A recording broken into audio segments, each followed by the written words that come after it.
কৈয়ে দিছো মই হোটেলখনৰ নাম আছিল সানযুক্তি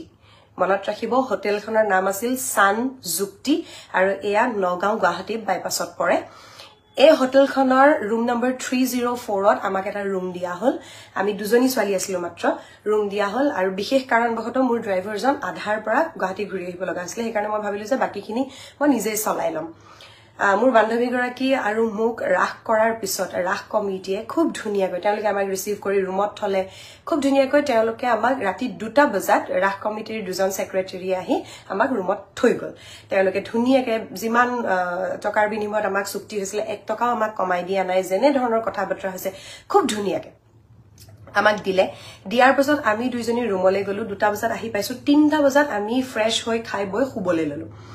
3টা বজাত শুবলৈ লৈ যেহেতু আমাৰ খুব বেছি ট্ৰেভেলিং চলি আছে গটিকে টোপনিটো খুব বেছি জৰুৰী হয় শুই থাকোতে 5টা 10ত মোৰ বান্ধৱী গৰাকী মই দেখিছো মোৰ বান্ধৱী গৰাকী উঠিছে মই তাই খুদিলো যে কি হল তেতিয়া তাই মোক কলে যিসকলে কমেন্ট কৰি আছে মই ৰিপ্লাই দিব পৰা নাই ভেৰি সৰি আটাইকে মই ৰিপ্লাই দিম কিন্তু এই ঘটনাটো আগতে কৈ লোৱাটো খুব বেছি জৰুৰী তাই যেতিয়া উঠিলে উঠাৰ লগে লগে মই কলো যে কি হল তাই মোক কৈছে যে আমাৰ দুৱাৰখন কোনোবাই খুলিবলৈ চেষ্টা কৰিছে চোৱা লগে লগে উঠি মই যেতিয়া দুৱাৰখনলৈ চাইছো দুৱাৰখনৰ যেটো লক থাকে হে লকটো লাহে লাহে মানে ভিতৰ ফালে যেটো লক থাকে হে লকটো লাহে লাহে ঘুৰিছে এবাৰ খুফালে ঘুৰিছে এবাৰ বাওফালে ঘুৰিছে লাহে লাহে ঘুৰিছে মই লগে লগে জপিয়াই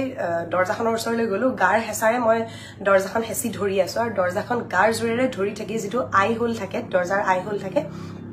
আই হোলটোৰে যেতিয়া মই চালু তেতিয়া মই দেখা পালো যে মুখত কাপোৰ বন্ধা আছে এটা লৰা মাত্ৰ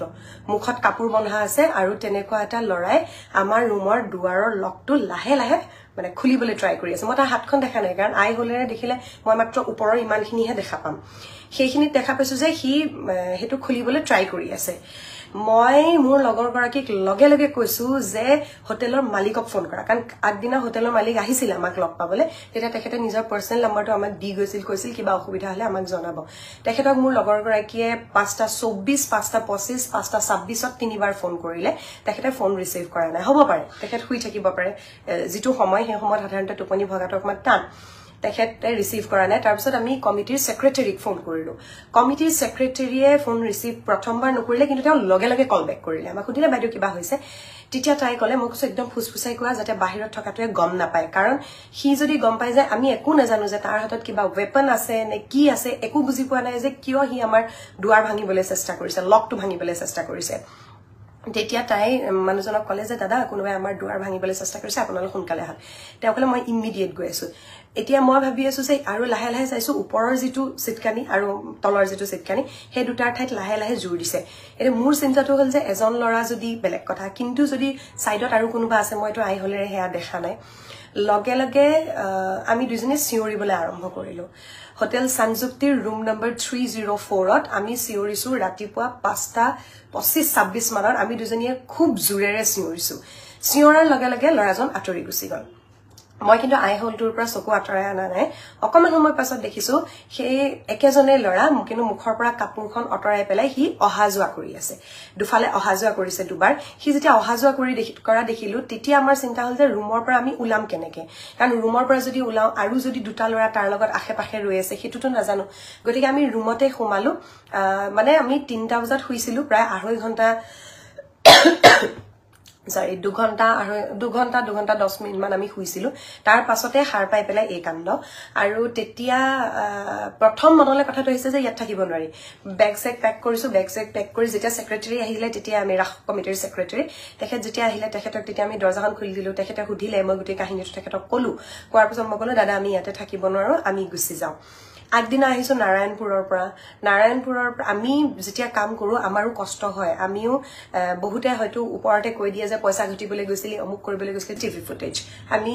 সেকেন্ড ফ্লোৰত আছিলো সেকেন্ড ফ্লোৰৰ যেতিয়া আমি সিসিটিভি ফুটেজ বিচাৰিলো তেতিয়া আমাক কলে যে সেই ফ্লোৰটোত সিসিটিভি নাই এখন হোটেলত তেওঁলোকে অতিথি ৰাখে আৰু সেই অতিথিৰ যেটো সেফটি এই সেফটিৰ কাৰণে প্ৰথম কথাটো হৈছে সিসিটিভি ক্যামেৰা যেটো বস্তু তেওঁলোকে ইনষ্টল কৰাই নাই মানে তেওঁলোকৰ মই নাজানো যে কি মানে সুবিধা থাকিলে এখন হোটেল তেনেকে চলাব পাৰে বা প্ৰশাসনে কি ধৰণৰ অনুমতি দিলেহে এখন হোটেলত মানে অতিথি ৰাখিব পাৰে কিন্তু মই ভাবো সিসিটিভি টো ফাৰ্স্ট এণ্ড ফৰমোষ্ট কথা হয় কাৰণ যদি হে সিসিটিভি টো নাথাকে আজি যদি হেদিনা কিবা কাৰণত মোৰ বন্ধুগৰাকী বান্ধৱীগৰাকী সেই সময়ত হাৰ নাপালে হেতেন তাই যদি হাৰ নাপালে হেতেন তেনেহলে আমিও শুই থাকিলে যথেষ্ট ভাগৰত আছিল আমি আৰু লকটো যদি লাহে লাহে খুলিব পাৰিলে হেতেন তেনেহলে আহি আমাৰ মুখত স্প্ৰে কৰি আমাক বেহুছ কৰি দিয়াটো একো ডাঙৰ কথা নাছিল তাৰ পাছত হয়তো হৰফেৰে আখৰেৰে মই হয়তো হিনা মৰি যাবলৈও আছিল হয়তো মই ঘৰ আৰু ঘূৰি আহি নাপাবলৈও আছিল কিন্তু ভগৱান আছিলে ভাগ্য ভাল আছিলে ৰাখৰ অনুষ্ঠান কৰি আছো ভগৱানৰ অনুষ্ঠান কৰি আছো তেনেকুৱা অৱস্থাত ভগৱানে চকু মিলি চালে আমি হাৰ পালো কোনো কাৰণত হেখিনি সময়ত আমি হাৰ পোৱাৰ কথাই নাহে ইমান বেছি ভাগৰত কিন্তু আচৰিত কথাটো যে হিদিনা মই তেতিয়া তেওঁলোকক তেনেকে কলো মালিকজন আহিলে অলপ দেৰি পিছত সেক্ৰেটাৰীয়ে ফোন কৰিলে মালিকজন আহিলে মালিকজনক মই গুটেই কাহিনীটো কলো কাহিনীটো কৰাৰ পিছত মই কলো যে আপোনালোকৰ সিসিটিভি ফুটেজ তেওঁলোকৰ যেটো গ্ৰাউণ্ড ফ্লোৰত আছে আমি থকা ফ্লোৰটোত নাই কিন্তু তেওঁলোকৰ ৰেষ্টুৰেন্ট পাৰ্কিং লিফট আৰু মানে স্টেয়াৰকেছেদি নামি অহা এৰিয়াটো হেখিনি এৰিয়াত সিসিটিভি আছে মই কলো ঠিক আছে আপোনালোকে তলৰ জায়গাখিনিৰ সিসিটিভি ফুটেজটো উলিয়াই থক হোটেলৰ কি উলিয়াই দিয়াৰ পৰিৱৰ্তে তেওঁলোক আমি 48 আৱাৰ্স সময় দিয়াৰ পাছতো কালি যেতিয়া মই শিৱসাগৰৰ নাজিৰাৰ পৰা গুৱাহাটী আহি আছো মই নগাঁও তেওঁলোকৰ হোটেলখনত সোমাইছো হোটেলখনত তেওঁলোকৰ লগতে কমিটিৰ দাদাগিজনো আছিলে কমিটিৰ দাদাগিজনে তেওঁলোকক অলৰেডি বলে ৰাতিপুৱাৰ পৰা কৈ থৈছিলে যে সিসিটিভি ফুটেজখিনি ৰেডি কৰি থব কিন্তু সিসিটিভি ফুটেজৰ ঠাইত আমি যেতিয়া সোমালো হোটেলৰ মালিকজনে মোক কৈছে যে এনেবা তেওঁ কিন্তু যথেষ্ট মানে নম্ৰভাৱেই কথাখিনি কৈছে কিন্তু তেখেতৰ লগত আৰু এজন ব্যক্তি আছিল যিজন ব্যক্তি তেখেততকে বয়সত অলপ ডাঙৰ হ'ব সেই ব্যক্তিজনে খুব ক্যাজুয়ালি খুব হাঁহি কথাখিনি কৈ আছে এবাৰ তেওঁলোকে আমাক দেখুৱাবলৈ লওঁতে তেওঁলোকৰ হেনো কম্পিউটাৰৰ মানে সিসিটিভি ফুটেজটো যিখন হেৰিত লাগি যেটো টিভিত লাগি আছে তাৰ মাউসটো বেয়া হল এবাৰ তেওঁ প্যাটাৰ্নটো মানে যেটো লক প্যাটাৰ্ন থাকে তেওঁ প্যাটাৰ্নটো খুলিব নোৱাৰা হল মই কৈছো যে আৰে আপোনালোকক গুটেই দিনটো কোৱা হৈছে যে আপোনালোকে ফুটেজখিনি উলিয়াই থব একটো আপোনালোকে ফুটেজটো উলিয়াই থোৱা নাই যে ইমান ডাঙৰ এটা ঘটনা হৈ গৈছে আমি মৰিব পাৰিলো হেতেন তথাপিতো তেওঁলোকে ফুটেজটো উলিয়াই থোৱা নাই তেওঁলোকে মোক ফুটেজ দেখুৱাবলৈ চেষ্টা কৰিছে ৰাস্তাৰ পাৰ্কিং লটৰ মানে পাৰ্কিংৰ পৰা গুটেই হাইৱেটোৰ সেইখিনি ফুটেজ চাই মই কি কৰিম মুখ লাগে লিফটেৰে কোন ওলাইছিলে আৰু মুখ লাগে চিৰিৰে আটাইতকে হেখত কোন নামি আহিছিলে কিন্তু